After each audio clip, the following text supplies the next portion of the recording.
Welcome back friends.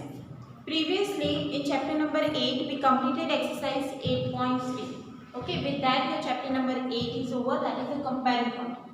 Today we will revise all concepts that we learned in chapter number 8. So chapter number 8 is what? Comparing quantity. Comparing quantity means we need to compare, whenever we need to compare which one is smaller, which one is larger, what is more, what is less.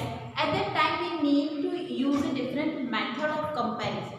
So in this chapter we learn two methods, that is ratio and percentage.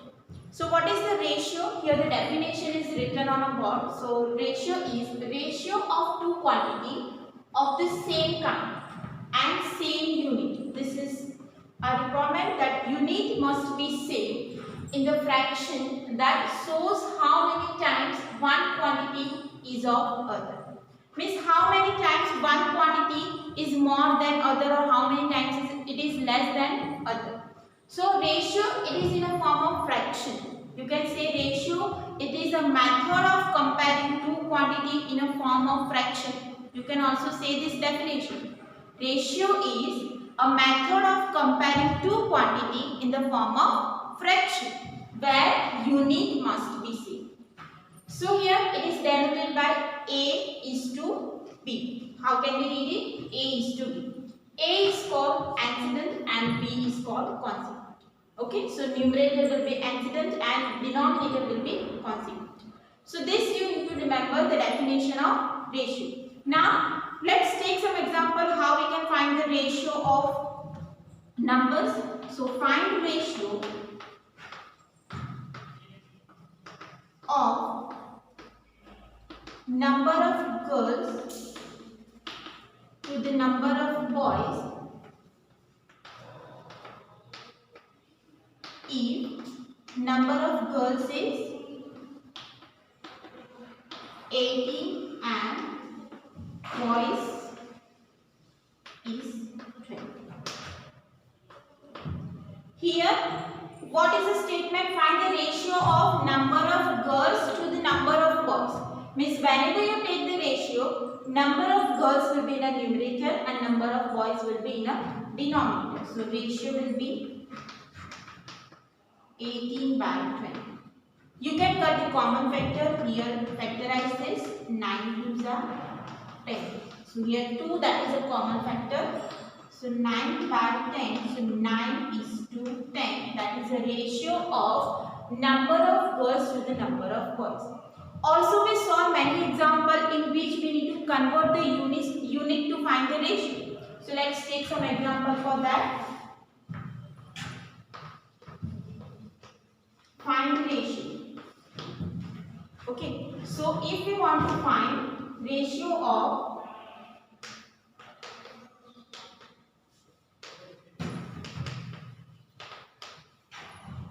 ₹2 to 50 paisa. So here this 2 that is in a rupees and 50 that is in a paisa. So first of all we need to convert this rupees into paisa. I already explained that whatever unit is bigger, first convert that into smaller one. So it will be easy. It is also possible to convert paisa into rupees, but you will get answer in a decimal. Okay, so convert this rupees into paisa and you know that 1 rupees is equal to 100 paisa. So 2 rupees is equal to 200 paisa. 2 multiply 100. Now we converted 2 rupees into paisa. So now both units are same. So we can take the ratio 200 divide. So it is 4 divide 1. Here denominator is called 1. So ratio will be 4 is to. Okay. If the example is like 2 gram, let's say it is 20 gram to 5 kg. 20 gram to 5 kg. So here one unit is in a gram and one unit is in a kg. So which unit we will convert? We will convert kg into gram. So 1 kg is equal to 1000 gram. So 5 kg is equal to 5 multiply 1000, that is 5000. Now ratio. So here 20 gram, that is the first, so that will be in a numerator, and and 5,000 will be in a denominator. So that is 1 by 250. So ratio will be 1:250. So this way we can convert the units and find the ratio. Take the conversion of units when it is a centimeter or meter. So if we have 5 centimeter to 50 meter. So here one unit is in a centimeter and another unit is in a meter. Which one is greater? Meter is greater, so convert meter into centimeter. 1 meter is equal to 100 centimeter. So 50 meter is equal to 50 multiply 100. That is 500 centimeter. 5,000 centimeter. Now ratio will be what? 5 divided by 5,000. So it is 1,000. So 1 by 1,000, that is a ratio. So we can write 1:1,000. If it is in a year, then we can also convert units also. For example, 2 years to 12 months. 1 unit is in a year and 1 unit is in a month. So 1 year is equal to 12 months. So 2 year means 12 multiplied. So 1 year is equal to 12 months. So 2 year is equal to 12 multiplied 2, that is 24 months. So ratio will be what? 24 by 12. It is 2:2. So this way we can find the ratio.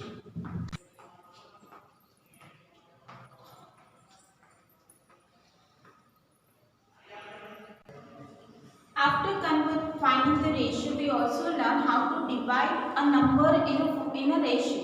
So let's take that example. Divide 100 rupees in ratio 3:7. Let's take simple example. So here ratio is given 3:7 and we need to divide 100 rupees in a part of 3:7. So here we need to find the total part.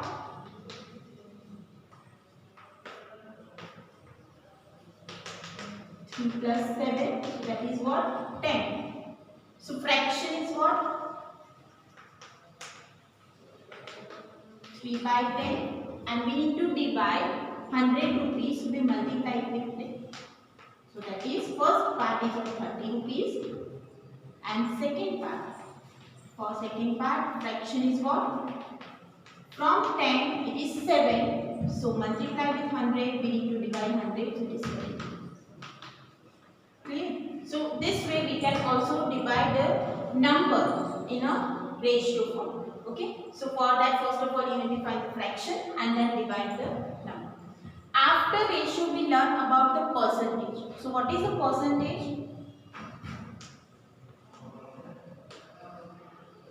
So what is the definition of percentage? It is a numerator of fraction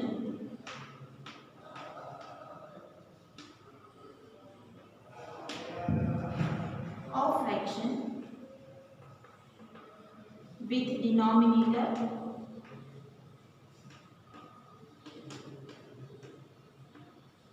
hundred, or you can say in a simple, it is percentage means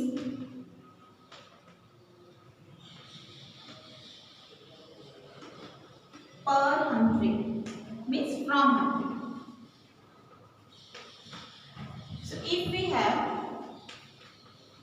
2 by 100, then it is represented as a 2%. So numerator of fraction is the denominator 100. If we have 5 by 100, then it is represented 5. So to find the percentage, it is always calculated from 100 with the denominator. Okay, if we have 250 by 100, then we can find it as a 250%. We learn how to convert fraction into percentage, decimal into percentage, percentage to fraction and percentage to decimal. So let's revise that topic. First, fraction to percentage. If we have fraction 1 by 5, so how can we convert this into percentage? By multiplying it with 100. So it is multiply with 100%, 20. So it is 20%. 1 by 5 represents 20%. Let's take one more example. 3 by 2. So here 3 by 2 can be represented by multiplying with 100, 50. So it is 150%. The question is also asked that whenever the fraction is in a proper fraction, if it is a proper fraction, then percentage is less than 100, and when it is an improper fraction, then percentage is greater than 100. So that will be asked for MCQ or blank. Now convert the decimal to percentage.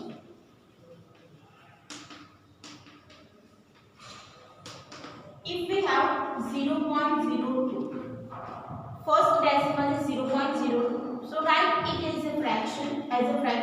0.02 means 2 number after decimal, so we need to write 100 in a denominator. So this is represented as a 2%. If we have 2.5, so convert this into fraction. So 25 by 10. Now convert this fraction into percentage by multiplying with 100. So 10 will be cancelled, so it is 250%. Now I hope you clear how to convert the fraction to percentage and decimal to percentage. Now next is convert percent to fraction and decimal. So how can we convert percentage to decimal or fraction? Let's say first is 20%. Now write this percentage in a fraction form. So 20% means what? It is a numerator with the denominator 100. So this is what the fraction form. As a decimal we can write it as 0.20, and as a fraction in a simplest form we can find it as 1 by 5. So this is the fraction form of 20% and this is the decimal form of 20%. Let's take one more example. If we have 0.01%, convert 0.01% into fraction form. So this is what? 0.0 divided by 100. Now 0.01, it means what? 1 by 100 is 0.01 and 100 is also there because it is percentage. So as a fraction we can write it as a 1 by 10,000, and as a decimal it is 0.0001. Clear? Now next one. If we have 1.5%, so 1.5 is written as a 15 by 10%, and percentage means it is out of 100. So as a decimal fraction we can write 15 by 1000. You can convert the common factor, and as a decimal it is written as 0.01. So this is a percentage in form of fraction and this is in a form of decimal.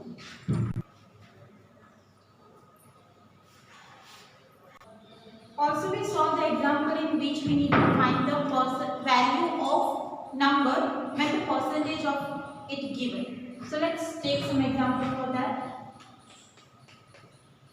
2% of 250. We need to find the value for the number for which 2% we need to find. Means what is the 2% of 250? So 2% means what? It is 2 by 100. Of means multiplication. That we learn in the decimal. 250. 0 will be cancelled. 2 multiplied 25, that is 50 by 10. So 2% of 250 is 5. Also we saw the example like 10% of 5,000. So for that 10 divide 100, multiply 5,000. 20 will be cancelled. So 10% of 5,000 will be what? 5. So we also saw this kind of example. We can also write 2% of a number is 160. So 2% of what number is 160? We need to find this number. So we can write 2% of x is equal to 160. So 2% means 2 by 100. Of means multiply, x is equal to 160. Now take this 100 in a multiply and 2 in a divide to find the number. Means 2% of what will give 160. So that by x is equal to 160 multiply 100 divide 2. So that is 8,000. Means 2% of 8,000 will give 160. We also solve the example.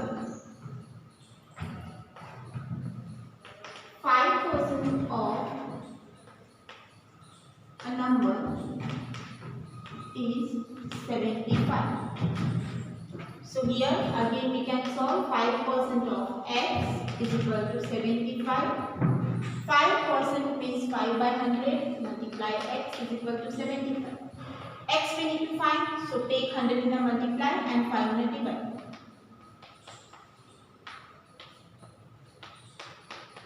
So x is equal to 1,500. If you take 5% of 1,500, you will get 70. Also we solve this kind of example in which what percent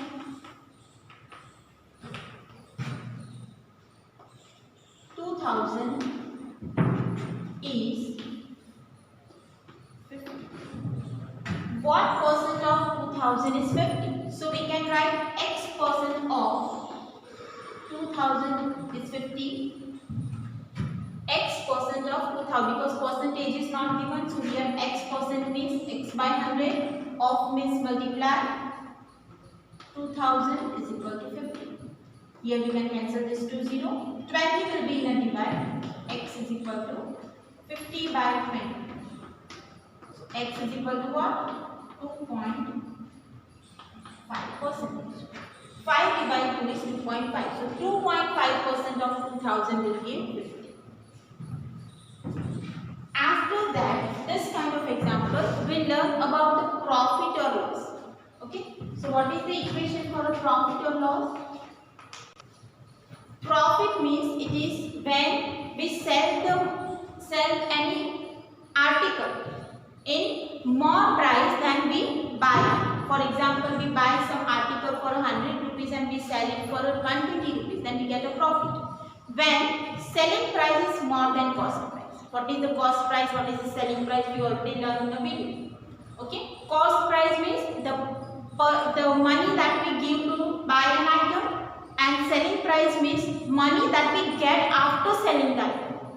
When the selling price is more, we get profit, and when the selling price is less, we get the loss. Always profit and loss is always calculated on cost price. Whatever you pay to buy an item, that will be your cost price. So profit will be what? Whenever CP is less than SP. Whenever, so here profit in a rupees we get SP minus P, and percentage profit is equal to profit divided CP into 100. So these two equations you need to remember. After that, loss we get when CP is greater than SP. You pay more money than the selling price. So loss is equal to what? CP minus SP. And percentage loss is equal to loss divided CP into 100. Also we learn the equation for increase and decrease.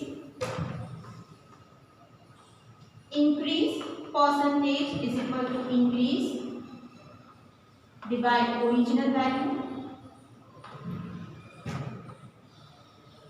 multiply 100.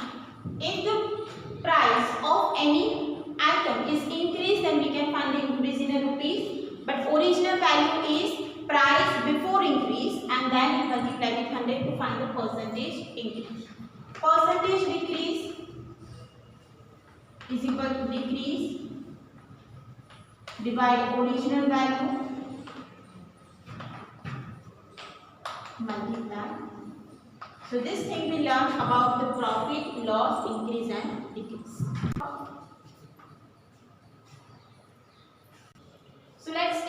example to understand how can we use profit and loss. So let's take first example in which cost price is given 500 and selling price is given 600. So here you can see cost price is 500, selling price is 600. So we get profit or loss? We get a profit because you buy the item in 500 and you sell it for 600. So profit in a rupees, that is SP minus CP.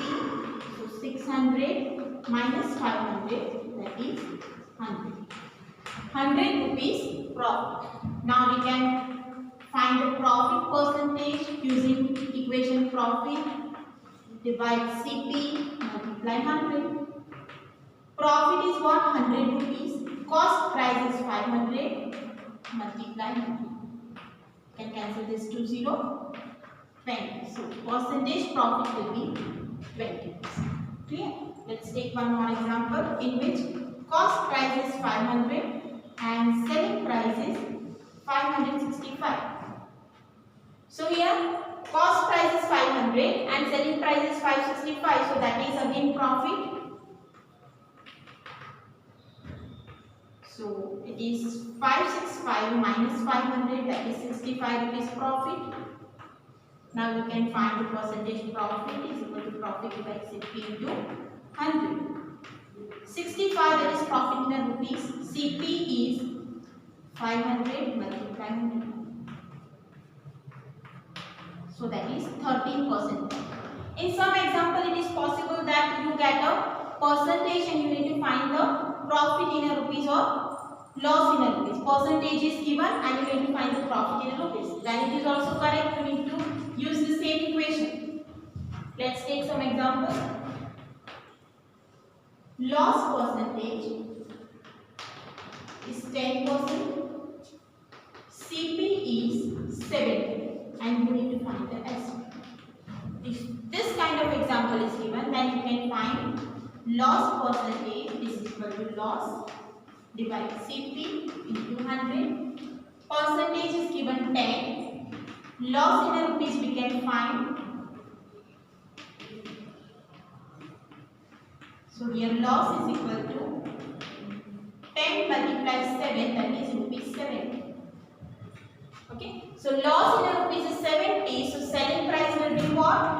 CP minus loss.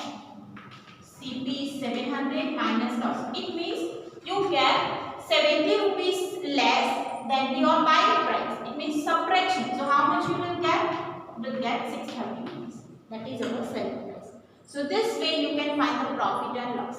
After profit and loss, we learn about the simple interest. Simple interest equation is what? PRN divide 100 and amount is equal to P plus SL. Interest means what? The extra money that we paid after borrowing the money from some lender. So I told you one example that if you borrowed 100 rupees from me and you paid 110 rupees after 1 year, then that 10 rupees extra will be your simple interest and 110 will be your amount after 1 year. Okay, we saw example related to that. So let's revise some example. If principal value is 5,000, rate of interest is 2% and M is 1 year. So for that, simple interest is equal to PRN divide 100. P will be 5,000, rate of interest is 2 and is 1 divide 100. So that is 100 rupees simple interest. So amount will be P plus SI. That is 5,000 plus 100 is equal to 5,000. Clear? In this kind of example, you also saw the example in which rate of interest is not given, number of year is not given, principal amount is not given, but the equation remains same. Whatever variable that you need to find, the remaining term you need to take on right side or left side. That way you can find any variable in this equation.